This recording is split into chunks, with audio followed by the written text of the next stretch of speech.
রানাঘাটের প্রথম দুর্গাপুজো এই দেশুদি বাড়িতেই শুরু হয়। অনেক বনেদি বাড়ি নষ্ট হয়ে গেছে, আমরা যদি ঠাকুরকে আমরা কাঁচাবো। রানাঘাটের বুকে কতটা গৌরবপূর্ণ, কতটা ঐতিহ্য। অবশ্যই আমাদের এখানে যেটা বাঙালিতে বলা হয় 12 মাসে 13 পার্বণ, সেই 13টা পার্বণই আমাদের এখানে প্রতিটাকেই পাট করে দেখানো হয়। রূপং দেহি জয়ং দেহি যশো দেহি দ্বিষো জহি সদ্ভক্ত ভক্তিপূর্বং ত্বং চণ্ডিকে ব্যাধিনাশিনী। রূপং দেহি জয়ং দেহি যশো দেহি দ্বিষো জহি চণ্ডিকে সততং যুদ্ধে জয়ন্তী পাপনাশিনী। রূপং দেহি জয়ং দেহি। নমস্কার, আপনি এখানে কত বছর ধরে পুজো করছেন? আমি এখানে 5 বছর ধরে পুজো করছি। এখানে পুজো করার অভিজ্ঞতা কিরকম বা কতটা আলাদা? এখানে পুজো করার মানে অভিজ্ঞতা একটু অন্যরকম, কারণ দুর্গাপুজো হচ্ছে সপ্তকল্পের দুর্গাপুজো। 7টা কল্পেই দুর্গাপুজো করা যায়। তা প্রথম দুর্গাপুজো হয় ভাদ্র মাসে কৃষ্ণা নবমাদি কল্পে, অর্থাৎ কৃষ্ণপক্ষের নবমী তিথিতে, যেটা কলকাতার শোভাবাজার রাজবাড়িতে সেই কল্পে পুজো শুরু হয়। এবং আমাদের এখানে দ্বিতীয় কল্পে পুজো শুরু হয়, যেটা হচ্ছে প্রতিপদাদি কল্প, অর্থাৎ মহালয়ার পরের দিন থেকে যে প্রতিপদ, সেই প্রতিপদের দিনে এখানে প্রতিপদের কল্পারম্ভে ঘট বসে। সেই দিন থেকে এখানে সংকল্প করে প্রথম পুজো শুরু হয়। এই যে এখানে কল্পারম্ভের ঘট, ওইখানেই প্রথম পুজো প্রতিপদের দিন শুরু হয়েছে এবং এই পুজো একদম নবমী অবধি চলবে। এবং এই প্রতিপদের দিনই এখানে ঘট স্থাপন করে পুজো শুরু হয় এবং চণ্ডীপাঠ শুরু হয় এবং তার সঙ্গে হোম শুরু হয়। এখানে 9 দিন ধরে একভাবে যজ্ঞের অগ্নি প্রজ্বলিত থাকে। এখানে অগ্নি নির্বাপন করা হয় না, একভাবে অগ্নি প্রজ্বলন থাকে। 9 দিনে 1008টি বেলপাতার আহুতি দেওয়া হয়। 1008টি 9 দিনে 1008টি বেলপাতার আহুতি দেওয়া হয় প্রতিপদ থেকে নবমী পর্যন্ত। এখানকার পুজোর বিশেষত্ব এটাই যে এখানে রানাঘাটে আমি বলতে পারি বা নদিয়া জেলাতে, আমি অতদূর যাচ্ছি না, খুব কমই এই প্রতিপদে থেকে পুজো শুরু হয়। এবং রানাঘাটের প্রথম দুর্গাপুজো এই দেশুদি বাড়িতেই শুরু হয়। প্রতি বছর দুর্গাপুজো যদি শুরু হয়ে থাকে রানাঘাটের দেশুদি বাড়িতেই মা প্রথম ফুল পায়, তারপর হয়তো এই পার্শ্ববর্তী অন্যান্য অঞ্চলে পুজো শুরু হয়। এবং রানাঘাটের সবচেয়ে পুরনো পুজো যেটা ব্রহ্মাতলা শর্মাবাড়ি, সেখানকার পুজো ষষ্ঠীর দিন থেকে শুরু হয়, কিন্তু এখানকার পুজো কিন্তু প্রতিপদ থেকে শুরু হয়। এখানকার পুজোর বিশেষত্ব এটা। তাহলে এইখানে রানাঘাটের সবার আগে দুর্গাপুজো শুরু হয়, প্রথম পুজোটা এখানেই মা পেয়ে থাকে। আমার নাম রাধানাথ দেশৌধুরী, আমি 15তম বংশ। এই দেশুদি বাড়ি যে পরপর জেনারেশন চলে আসছে, সেই 15তম বংশের মধ্যে আমি পড়ছি। ঠিক আছে, আমাদের পুজোটা 281 বছরে এবার পদার্পণ করেছে। আমাদের পুজোটা রামসুখ দেশৌধুরী বলে যিনি রয়েছেন, ইনি প্রতিষ্ঠাতা রামসুখ দেশৌধুরী। এনার আদি বাড়ি ছিল আমাদের হচ্ছে আস্তলা রামনগর বলে যে জায়গাটা রয়েছে, ওখানটা ওনার আদি বাড়ি ছিল। উনি ছিলেন তুলো ব্যবসায়ী, প্রথম দিকে তুলোর ব্যবসায়ী। সেই তুলোর ব্যবসায়ী উনি ছিলেন। ওনার হচ্ছে যখন বিবাহ হয় আমাদের পাল চৌধুরী বাড়ির একজনের, তখন যিনি রাজা ছিলেন, বর্তমান রাজা বা জমিদার যেটাকেই বলা হয়, তার কনিষ্ঠা কন্যার সঙ্গে তার বিবাহ হয়। এই বিবাহের পর তখন যিনি জমিদারি তখন দেখাশোনা করতেন, মেন যে পালচুরি বাড়ি, তখন তার জামাইকে যৌতুক হিসাবে এই এলাকাটাকে দান করে। এটাকে পালচুরিদেরই অংশ ছিল, কিন্তু দেশৌধুরীকে দান করার পরে এটা দেশৌধুরী বাড়ির নামে এই গোড়াপত্তন শুরু হয়। তখন উনি তুলোর ব্যবসায়ী ছিলেন। তুলোর ব্যবসায়ীর সঙ্গে সঙ্গে অন্যান্য চাষবাসেরও ব্যবসা ছিল। তারপরে রামনগরে যে বাড়িটা ছিল আদি বাড়ি, সেটা হচ্ছে আমাদের চুন্নির ভাঙতে থাকে। তখন পালচুরি বাড়ির যে জমিদারের মেয়ের সঙ্গে বিয়ে হয়, তখন তাকে প্রস্তাব দেওয়া হয় যে এইখানটা এসেছে বসতি স্থাপন করে। শুরু হয়েছে আপনাদের মধ্যে পুজোটা নিয়ে কতটা, মানে আমাদের পুজোটা নিয়ে হচ্ছে আমাদের দেশুদি বাড়িতে নিত্য পরিষেবা হয় প্রতিদিন। আমাদের উপরে হচ্ছে আপনার রাধা মাধব আছেন এবং হচ্ছে নারায়ণ শিলা আছেন, ইনি হচ্ছে নিত্য সেবা পান প্রতিদিন। এটা এভরিডে 2 বেলা করে সেবা হয়। তার জন্য আলাদাভাবে ঠাকুরমশাইকে ঠিক করা রয়েছে, লোক রয়েছে, তারা এটা পরিচর্যা করে। ঠিক আছে, আর আমাদের এখানে যেটা বাঙালিতে বলা হয় 12 মাসে 13 পার্বণ, সেই 13টা পার্বণই আমাদের এখানে প্রতিটাকেই পাট করে দেখানো হয়। প্রতিটা যে মুহূর্তগুলো ধরা হয়, মানে দোলযাত্রা থেকে আরম্ভ করে রথযাত্রা, রং খেলা, সব কিছু পরপর পার্ট বাই পার্ট, ধুলন যাত্রা, সব কিছু আমাদের এখানে মানে পরপর আমি কেউ দেখতে পাবে যদি আসে। সেই জিনিসটা আমাদের এখানে পরিচর্যা হতে থাকছে আজ পর্যন্ত। আমরা করে আসছি 281 বছর ধরে। পরবর্তী জেনারেশন করবে কিনা সেটা পরের কথা, কিন্তু আমরা এখন চালিয়ে যাচ্ছি। এটা 281 বছর আমরা পদার্পণ করেছি দুর্গাপুজো, তারও আগের থেকে এইটা মানে আমাদের এই পুজো বাড়িটা তৈরি হয়েছে। এটা টোটালটা দেখছেন, এটা টোটাল নিউ ফাউন্ডেশন। পুরোনো ফাউন্ডেশনটা আমরা ফেলে দিয়েছি, যেহেতু হচ্ছে ভেঙে গেছে। আমাদের এটা টোটাল 4টে মহল ছিল, যেমন জমিদার বাড়িতে থাকে সেম অ্যাজ 4টে মহল ছিল। এই 4টে মহলের মধ্যে এখন 2টো মহল ভালো রয়েছে, আর 2টো মহল ভগ্নবাশেষ, মানে নষ্ট হয়ে গিয়েছে। আর আমরা এখানে যেসব লোকগুলো দেখছেন সবই দেশোদ্রী শরিকি লোক রয়েছে। আর টোটাল পুজো হয় দেশোদ্রী শরিকি যত লোক রয়েছে তাদের কন্ট্রিবিউশনে প্রতি বছর এই পুজোটা আমরা তৈরি করে থাকি।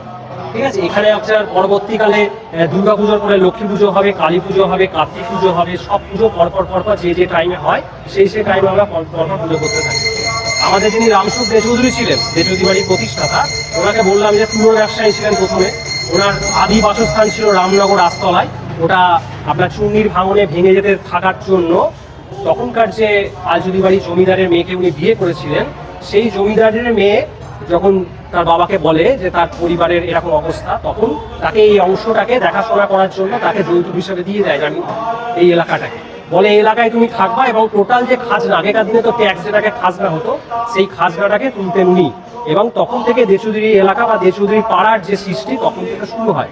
উনি এই পুজো মণ্ডপটা তৈরি করেন এবং টোটাল শরিকি লোক তখন 4-5 দিয়ে থাকে। এখনো বাড়িগুলো রয়েছে, আমরা থাকি, আমাদের নতুন বাড়িও আছে। তারা আমাদের পশ্চিমবঙ্গের বাইরেও বহুত লোক রয়েছে যারা পুজোর সময় হচ্ছে তাদের কন্ট্রিবিউশন পাঠিয়ে দেয় এবং মেলের দ্বারা তাদেরকে পুজো দেখানো হয়, ভিডিওগ্রাফি করে তাদের পুজো দেখানো হয়, পুজো পাঠানো হয়, যেটা চেষ্টা করা হয়। ঠিক আছে, এছাড়া আমরা তো দেখতে পাচ্ছেন খুব নিষ্ঠার সঙ্গে এখানে পুজো করা হয়।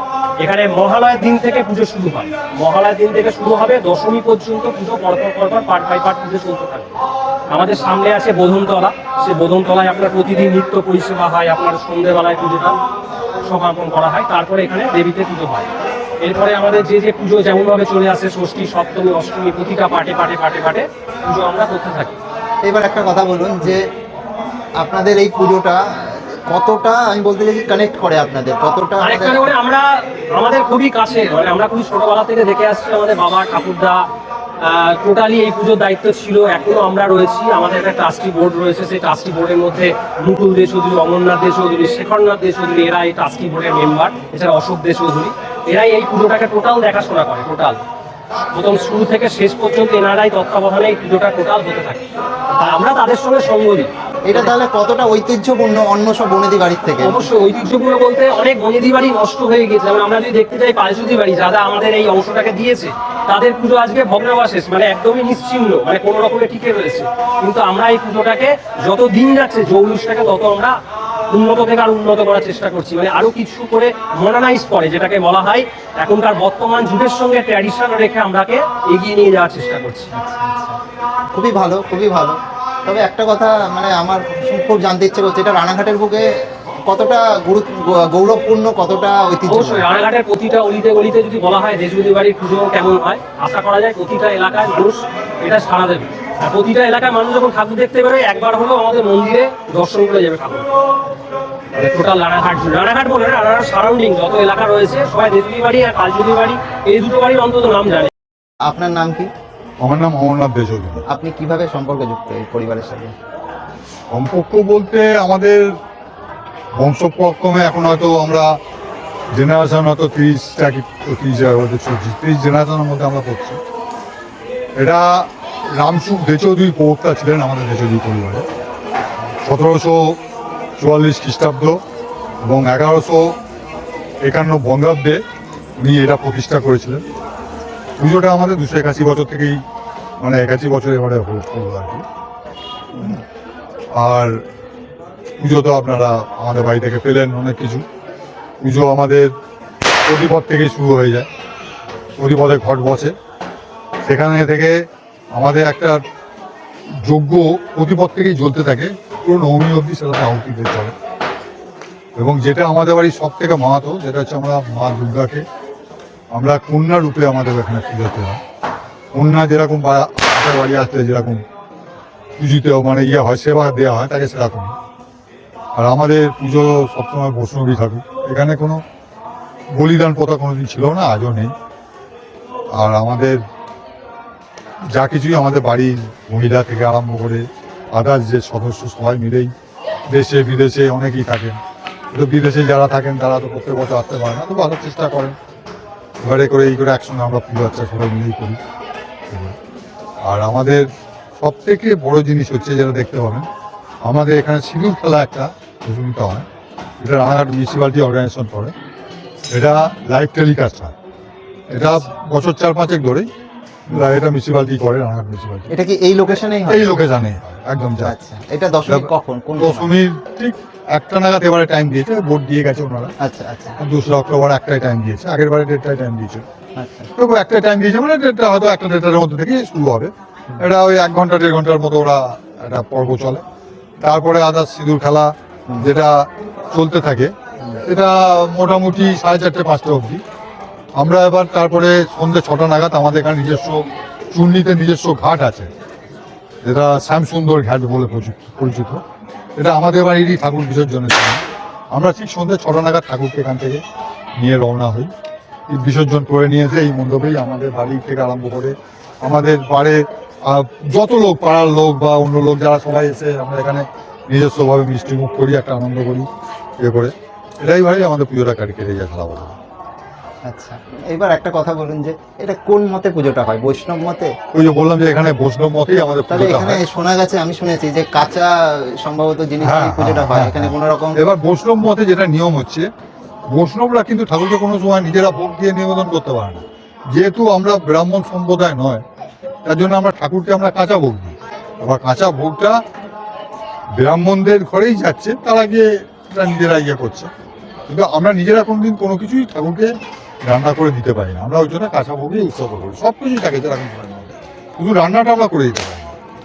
এটা একটা বৈষ্ণবের মধ্যেই মানে প্রথার মধ্যেই পড়ছে, যে বৈষ্ণব প্রথার মধ্যেই এরকম হয় যে ঠাকুরকে ভোগ হয়তো আমরা দিতে পারি না এ করে, এই আর কি। ঠিক আছে, অসংখ্য ধন্যবাদ আপনাকে, অনেক কিছু জানলাম।